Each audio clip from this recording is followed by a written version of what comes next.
स्वागत है आपका फ्यूचर क्लासेज मुस्कुरा के यूट्यूब चैनल पर। आइए, इससे पहले हमने टेंस के कुछ पार्ट पढ़े थे जिसमें हमने verb be, verb have, verb be to, verb have to तक पढ़ा था और जाना था कि टेंस जो है कितने प्रकार का होता है। जिन्होंने नहीं देखा वो पिछली वीडियो देखकर सीख सकते हैं। आज हम टेंस में सीखने वाले हैं प्रेजेंट इंडेफिनिट टेंस।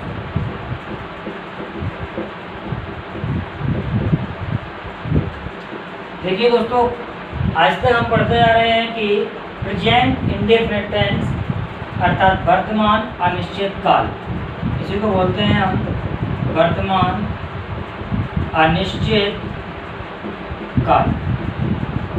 वर्तमान काल के ऐसे वाक्य जिनसे हमें किसी कार्य के अनिश्चित रूप से होना मिलता है या पाया जाता है उसे हम प्रेजेंट इंडेफिनिट टेंस कहते हैं।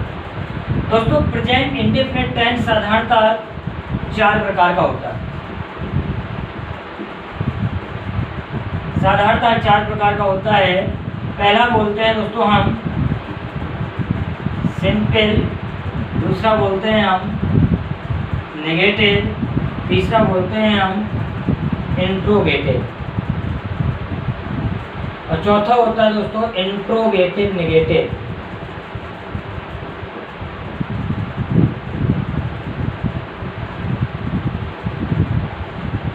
सिंपल टेंस, जैसा कि आज तक हम पढ़ते आ रहे हैं, जिन हिंदी वाक्यों की मूल क्रियाओं के अंत में ता है, ती है, ते हैं, ता हूँ आदि शब्द आते हैं उसे हम प्रेजेंट इंडेफिनिट टेंस में बनाते हैं। देखिए दोस्तों, कहते नहीं है पहचान और परिभाषा में अंतर। परिभाषा मतलब जो उसको पूर्णतः परिभाषित करते हैं। परिभाषा होगी इसकी वर्तमान काल के ऐसे वाक्य जिनसे किसी कार्य का निश्चित रूप से होना पाया जाए, बल्कि पहचान ये होगी कि ऐसे वाक्य जिनके क्रियाओं के अंत में ता है, ती है, ता हूँ आदि शब्द आते हैं उसे हम प्रेजेंट इंडेफिनिट टेंस में बनाते हैं। इसमें पहला होता है सिंपल टेंस। देखिए दोस्तों, सिंपल क्या है? ऐसे वाक्य जिनसे किसी कार्य के होने का बोध होता है अर्थात कार्य की सकारात्मकता का बोध होता है उसे कहते हैं हम simple present indefinite tense. Simple tense को हम दोस्तों 2 भागों में बांटते हैं। 2 भागों में किन किन में? पहला होता है हमारा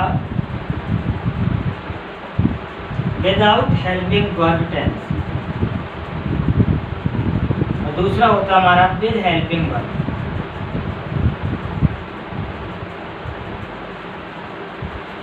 अब हेल्पिंग वर्ब से मतलब हमारा याद रखिएगा, helping verb present indefinite tense में एक वचन के साथ ड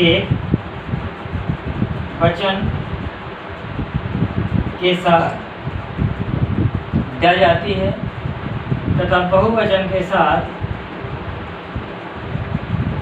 डू आती है। अर्थात पहले सिंपल वो होंगे जिनमें सहायक क्रिया नहीं होती। जब सहायक क्रिया नहीं होती तो क्या करते हैं हम दोस्तों, इसमें हम SSPP का फॉर्मूला अपनाते हैं। SSPP का मतलब होता है singular subject singular verb, plural subject plural verb. आइए दोस्तों, पहले इसी को पढ़ते हैं विदाउट हेल्पिंग वर्ब टेंस को।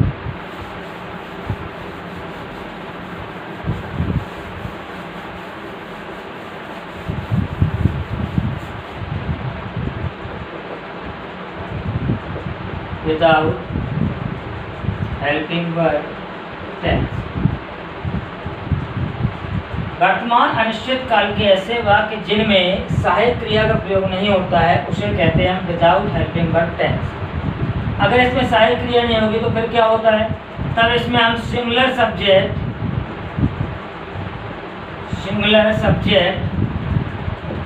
के साथ सिंगुलर वर्ब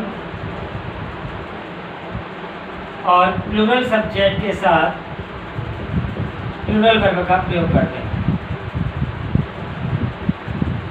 दोस्तों, कोई भी सब्जेक्ट जो होता है वो नाउन होता है। नाउन अपने आप में साधारणतः एक वचन होता है और कोई भी वर्ब जो होती है वो अपने आप में बहुवचन होती है। यदि हमें नाउन को बहुवचन बनाना है,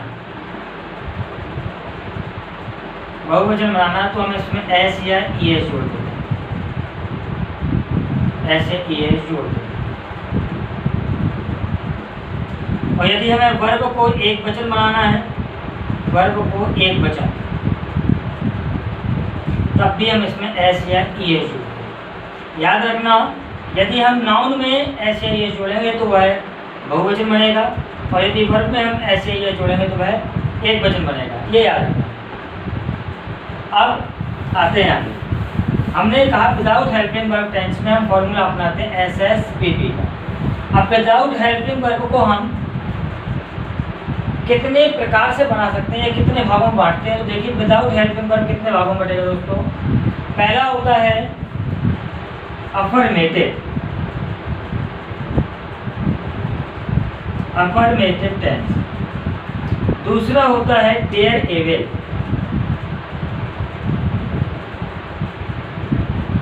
तीसरा होता है फोर्सफुल,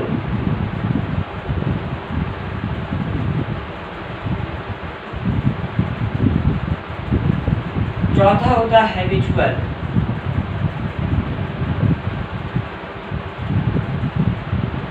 पांचवा होता है हमारा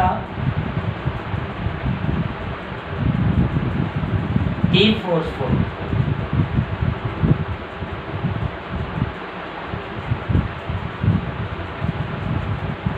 छठवां होता हमारा universal truth,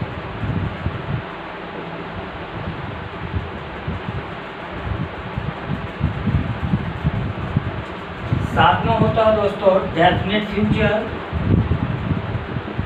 definite future tense, और आठवां होता हमारा प्रेजेंट कम फ्यूचर टेंस। देखो दोस्तों, ये सारे के सारे भाग केवल और केवल प्रेजेंट इंडेफिनिट टेंस के, प्रेजेंट इंडेफिनिट टेंस के सिंपल के पार्ट है। सिंपल में वो भी विदाउट हेल्पिंग वर्ब टेंस के, सिंपल के वो भी सिंपल में विदाउट हेल्पिंग वर्ब टेंस के पार्ट हैं। पहला पार्ट पढ़ते हैं अफर्मेटिव टेंस। अफर्मेटिव सकारात्मक वाक्य, वर्तमान अनिश्चित काल के ऐसे वाक्य जिनसे किसी कार्य का होना पाया जाता है या जिनसे किसी कार्य की सकारात्मकता का बोध होता है, उसे हम अफर्मेटिव टेंस कहते हैं, उसे हम अफर्मेटिव टेंस, वर्तमान अनिश्चित सकारात्मक वाक्य कहते हैं। जैसे मैं कहूं आपसे, तुम अपना काम समय पर करते हो,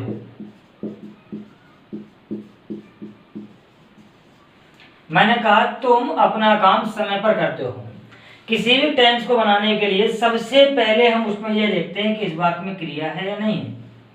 मैं इसके पहले भी अपनी पिछली वीडियो में बता चुका हूं कि अगर वाक्य में क्रिया है तब तो वह टेंस में है, अन्यथा वर्ब हैव पे चला जाएगा। तुम अपना काम समय पर करते हो, मैंने लिखा तुम क्या करते हो, करते हो काम, मतलब क्रिया का होना पाया जा रहा है। कौन करता है? यू दोस्तों अपने आप में बहुवचन करता है, यू, तुम। करना का हमारा होता है डू में, बहुवचन करता है, बहुवचन क्रिया। क्या करते हो? अपना काम, यू के साथ अपने की अंग्रेजी your. You do your work on time, समय। जैसे मैं कहूं वह एक गीत गाती है, कौन गाती है? वह। क्या करती है? गाती है, अर्थात क्रिया है, तो सी। गाना होता है सिंग मन। अब देखिए एक वचन करता है और बहुवचन की क्रिया है तो उसमें एस लगा दिया है, सी सिंग्स अ सॉन्ग। इतना तो आप समझ गए होंगे। किसी भी वाक्य को बनाने के लिए याद रखिएगा सबसे पहले उसमें आता है कर्ता, इसके बाद उसमें आती है सहायक क्रिया अगर हो तो, फिर आती है उसमें मुख्य क्रिया, फिर आता है उसमें कर्म, और फिर जो भी बचता है वो शेष सभी इसमें लगा देते हैं। जैसा कि हमने यहाँ किया है, पहले कर्ता फिर क्रिया, फिर इसमें कर्म आ गया, कर्म के बाद जो भी बचा शेष लिख दिया। इसमें भी हमने क्या किया, कर्ता क्रिया कर्म, इसके अलावा हमने और कुछ भी उपयोग नहीं किया। अब देखते हैं आगे डेयर एबल टेंस। ये आपके लिए नया होगा दोस्तों। देखिए मैं इसको मिटाता हूं और अगला लिखते हैं। समझिए सभी को, शायद आपने ऐसे नहीं पढ़े होंगे। डेयर एबल टेंस, डेयर माने होता है हिम्मत, साहस। वर्तमान अनिश्चित काल के ऐसे वाक्य जिनसे किसी कार्य को हिम्मत या साहस के साथ करने या होने का बोध होता है उसे हम डेयर एबल टेंस कहते हैं। वर्तमान अनिश्चित काल के ऐसे वाक्य जिनसे किसी कार्य को हिम्मत या साहस के साथ करने का बोध हो उसे डेयर एबल टेंस कहते हैं। याद रहेगा दोस्तों। इन वाक्यों को बनाने के लिए हम मुख्य क्रिया के स्थान पर डेयर का प्रयोग करते हैं, DARE डेयर, इसलिए इसको कहते हैं डेयर एबल टेंस। डेयर क्रिया का प्रयोग करते हैं और इसमें प्रयोग होने वाली क्रिया को हम इन्फिनिटिव बना लेते हैं। जैसे देखिएगा, जैसे मैंने कहा मैं डंके की चोट पर कहता हूं, डंके की चोट पर कहता हूं। अब इसमें देखिए दोस्तों, डंके की चोट पर, क्या यह कोई डंके पर खड़े होकर बोलूंगा मैं? नहीं ना, इसमें कुछ नहीं है। सिर्फ और सिर्फ ध्यान देने वाली बात यह है कि यह साहस के साथ कहा जा रहा है, हिम्मत ताकत के साथ कहा जा रहा है। तो इसमें बनाते हैं हम आई डेयर, सबसे पहले लगाया डेयर, फिर कहता हूं से, बन गया। मैं सीना तान के कहता हूं, मैं सीना तान कर कहता हूं। अब ऐसा तो है नहीं दोस्तों ये कोई आएगा पहले सीना तानेगा फिर बोलेगा। कहने का तात्पर्य है यहाँ पर कि वह पूरे साहस के साथ कह रहा है, तो पूरे साहस के साथ कह रहा है तो क्या बनेगा, आई डेयर से। जब भी कोई वाक्य ऐसा है जिसमें साहस, हिम्मत और करेज का बोध होता है तो उसको हम कैसे बनाएंगे, डेयर से। अगला देखते हैं। अगला है दोस्तों forceful tense. Forceful tense, forceful tense क्या कहलाता है देखिए समझिए। वर्तमान अनिश्चित काल के ऐसे वाक्य जिसमें किसी मजबूरी का बोध हो उसको हम फोर्सफुल टेंस कहते हैं। इन वाक्यों को बनाने के लिए हम फोर्सफुल टेंसों को बनाने के लिए, फोर्सफुल टेंस को बनाने के लिए हम फेस क्रिया का प्रयोग करते हैं। फेस माने सामना करना, मजबूरी का बोध कराना। जैसे मुझे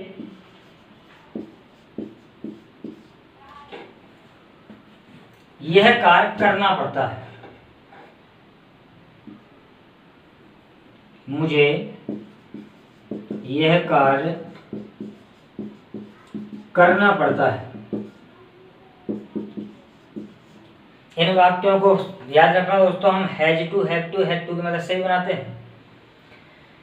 मुझे यह कार्य करना पड़ता, आई फेस दिस वर्क, मजबूरी का वो। इसी तरह आता है दोस्तों हैबिचुअल टेंस। देखिएगा अब हैबिचुअल को देखते हैं। हैबिचुअल का मतलब होता है वर्तमान काल के ऐसे वाक्य जिनसे हमें वर्तमान समय की आदत का बोध होता है। जब हमें आदत का बोध होगा तो ऐसे वाक्यों को हम हैबिचुअल टेंस कहते हैं। और हैबिचुअल टेंस याद रखिएगा दोस्तों, हैबिचुअल टेंस हम एक या दो नहीं, 3 प्रकार या 4 प्रकार से बना सकते हैं। 4 प्रकार से बनाएंगे, याद रखिएगा। पहला, वर्तमान प्रेजेंट इंडिफिनिट के अनुसार यूज टू का प्रयोग करके, क्या का यूज टू का, ठीक है ना। दूसरा हमारा होगा वर्ब बी, जो पहले पढ़ चुके हैं आप, प्लस एन हैबिट ऑफ का प्रयोग करके, एन हैबिट ऑफ का प्रयोग करके। तीसरा फिर पढ़ेंगे हम verb be plus fond of का प्रयोग करके। और चौथा पढ़ते हैं हम, जो मुख्य है, याद रखिएगा दोस्तों, बर्बी प्लस अकस्टम्ड टू का प्रयोग करके। प्रेजेंट इंडिफिनिट बनाने के लिए हम इसका प्रयोग करते हैं यूज टू का। इसी यूज में हम एस या ईएस लगाएंगे, ना कि आने। आगे जो क्रिया आएगी वह इंफिनिटिव बन जाएगी।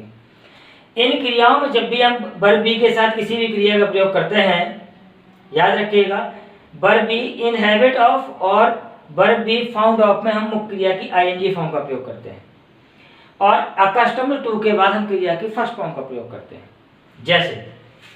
जैसे मैं कहूं आपसे, मैं सुबह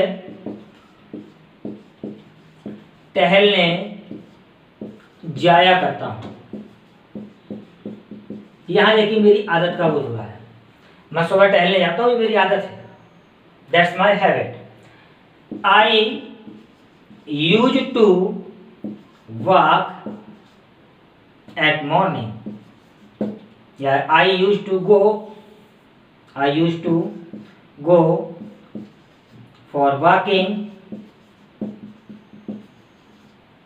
एट मॉर्निंग। अब देखिए इसको वर्ब बी से बनाते हैं। वर्ब बी से बनाएंगे तो हम लिखेंगे आई के साथ एम वर्ब बी की क्रिया होती है। I am in habit of walking at morning. Fond of से बनाएंगे तो I am fond of walking at morning. लेकिन यदि हम verb be plus accustomed to से बनाएंगे तो हम उसमें लिखेंगे I am accustomed to go for walking at morning. आप समझ गए होंगे कि हम हैबिचुअल सेंटेंस को कितने प्रकार से दोस्तों बना सकते हैं। इसको चाहे तो आप नोट कर सकते हैं।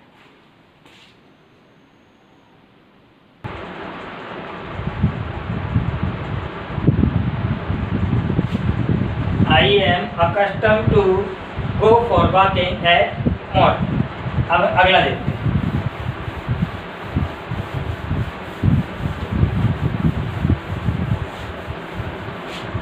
देखिए अगला है हमारा डी फोर्सफुल टेंस।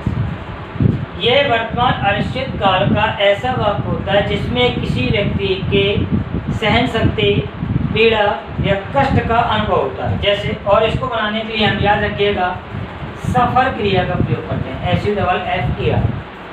इसको बनाने के लिए हम सफर क्रिया का प्रयोग करते हैं। जैसे मैं कहूँ मुझे पानी भरना पड़ता है,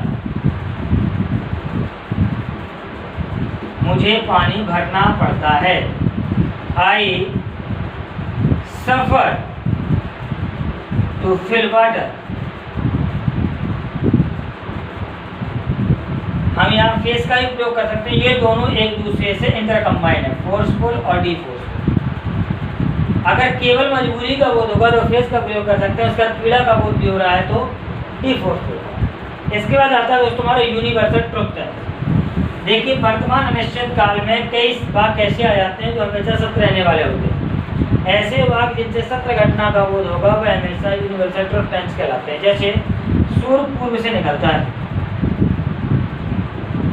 सूर्य पूर्व से निकलता है। तो हम बनाते हैं द सन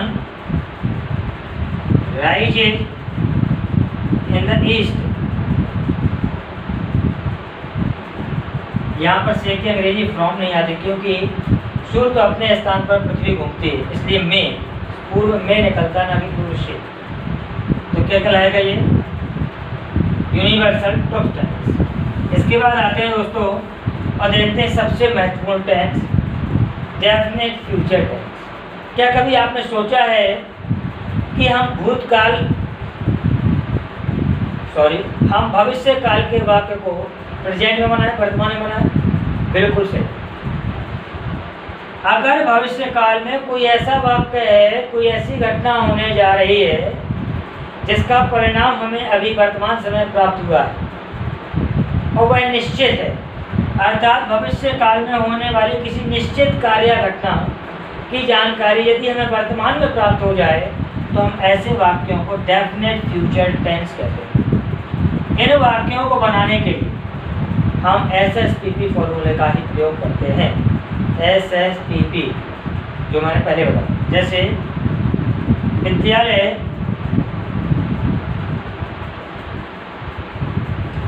अगली सोमवार को खुलेगा।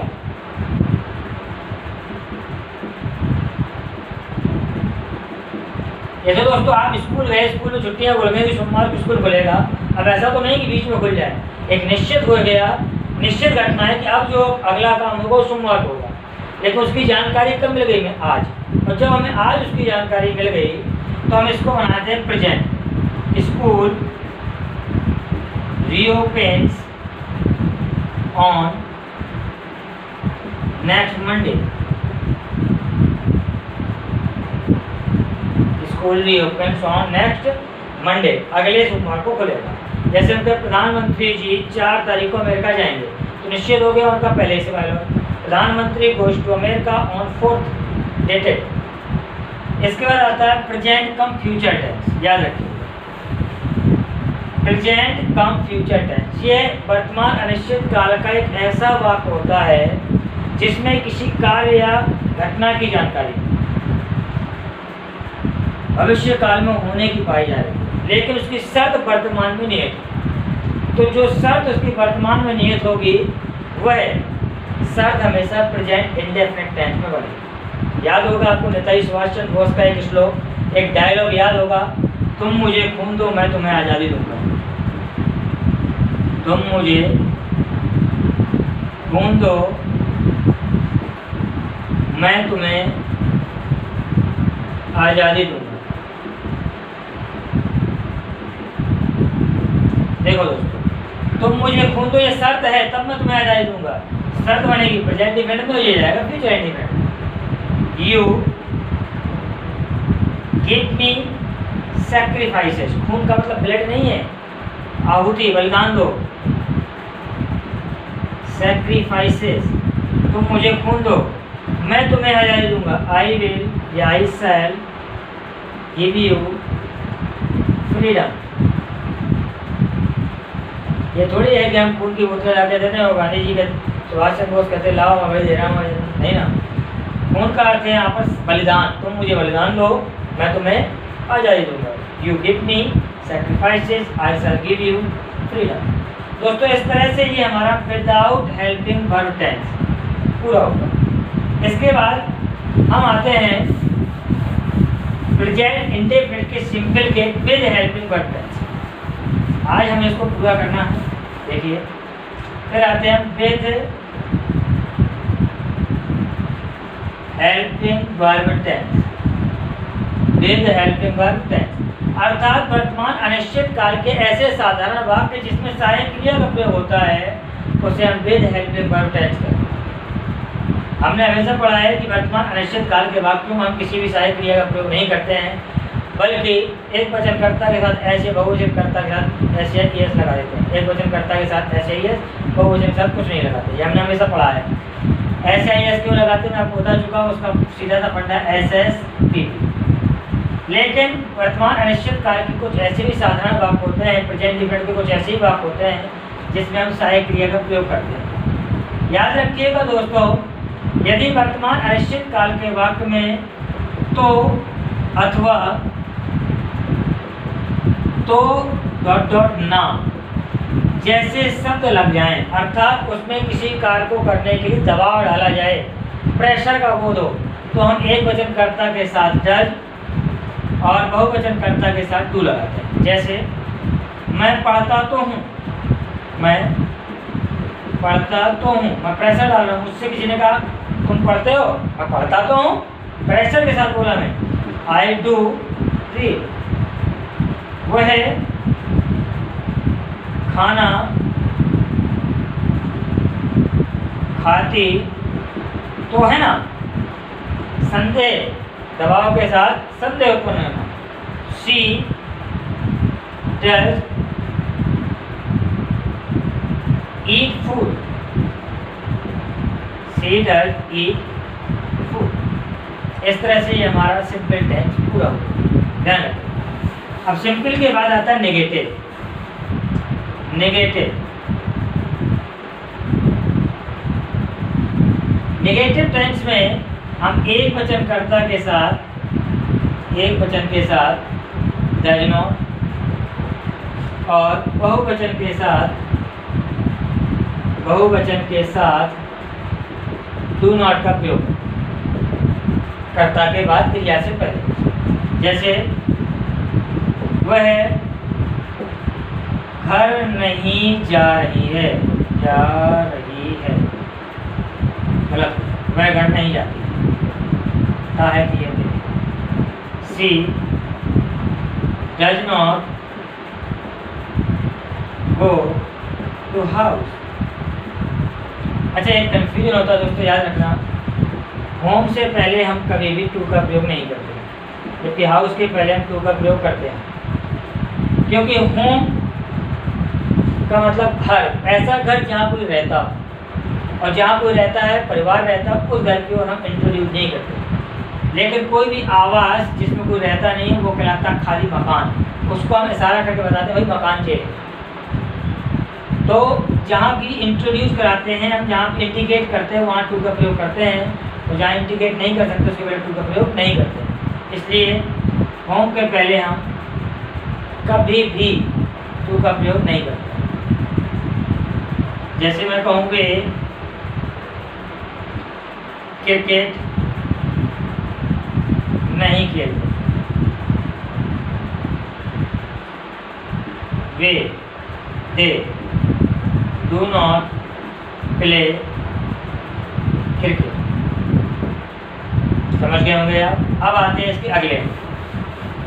देखिए अगला है हमारा इंट्रोगेटिव टेंस।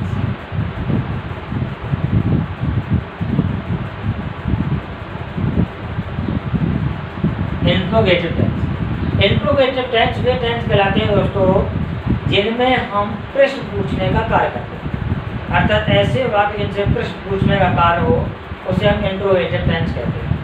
इंट्रोगेटिव दो प्रकार के होते हैं, पहला होता है यस नो टाइप और दूसरा होता है WH टाइप। जान लीजिए, यस नो टाइप क्वेश्चन या yes no type interrogative tense ऐसे प्रश्नवाचक वाक्य जिनका उत्तर हम केवल हाँ या ना में दे सकते हैं उसे यस नो टाइप क्वेश्चन कहते हैं। ऐसे प्रश्नवाचक वाक्य जिनका उत्तर हम केवल हाँ या ना में दे सकते हैं उसे यस नो टाइप क्वेश्चन कहते हैं। इन वाक्यों को अंग्रेजी में हम डू या डज से बनाना प्रारंभ करते हैं। WH टाइप क्वेश्चन क्या होते हैं? ऐसे प्रश्नवाचक वाक्य जिनका उत्तर हम केवल हाँ या ना में नहीं दे सकते, केवल हाँ या ना में नहीं दे सकते हैं उसे WH टाइप क्वेश्चन कहते हैं, बल्कि इनका उत्तर देने के लिए हम पूरे विवरण की आवश्यकता पड़ती है। जैसे मैं कहूँ क्या आपने खाना खाया, इसका उत्तर हम दे सकते हैं हाँ या ना, तो हमने कहा यस या नो। अगर उत्तर देंगे तो हो गया क्या आपने खाना खाया, क्या आपने या हम कहें क्या आप चाय पीते हैं, चाय पीते हैं, हाँ या ना तो मिल जाएगा। तो हम कहेंगे डू यू टेक टी। इन वाक्यों के अंदर प्रश्नवाचक शब्द लगाना ना, ठीक है। अब हम आपसे पूछे आप चाय क्यों पीते हैं, अगर हमने कहा आप चाय क्यों पीते हैं, आप चाय क्यों पीते हैं, क्या इसका उत्तर हम हाँ या ना दे सकते हैं? हाँ ना नहीं ना, इसका उत्तर बताना पड़ेगा हम चाय क्यों पीते हैं, पूरा विवरण देना पड़ेगा। तो ऐसे वाक्यों बनाने के लिए जो हमारा प्रश्नवाचक शब्द आता है सबसे पहले उसी को लिखते हैं, क्योंकि अंग्रेजी वाई। फिर हम वही अपना यस नो टाइप का क्वेश्चन का तरीका अपनाते हैं, do you take tea. I think we have to understand. आप समझ गए हमको।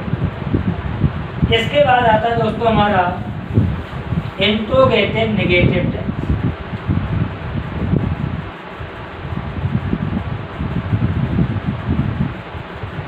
ऐसे प्रश्नवाचक वाक्य जिनसे किसी कार्य का न होना पाया जाए, अर्थात नकारात्मक भी हो प्रश्नवाचक भी, वो कहलाएगा इंट्रोगेटिव नेगेटिव टेंस। इन वाक्यों में क्या करते हैं, सहायक क्रिया तो लगाते हैं पहले, लेकिन जो नॉट होता है वह हमेशा कर्ता के बाद प्रयोग करते हैं। जैसे मैं कहूँ आप चाय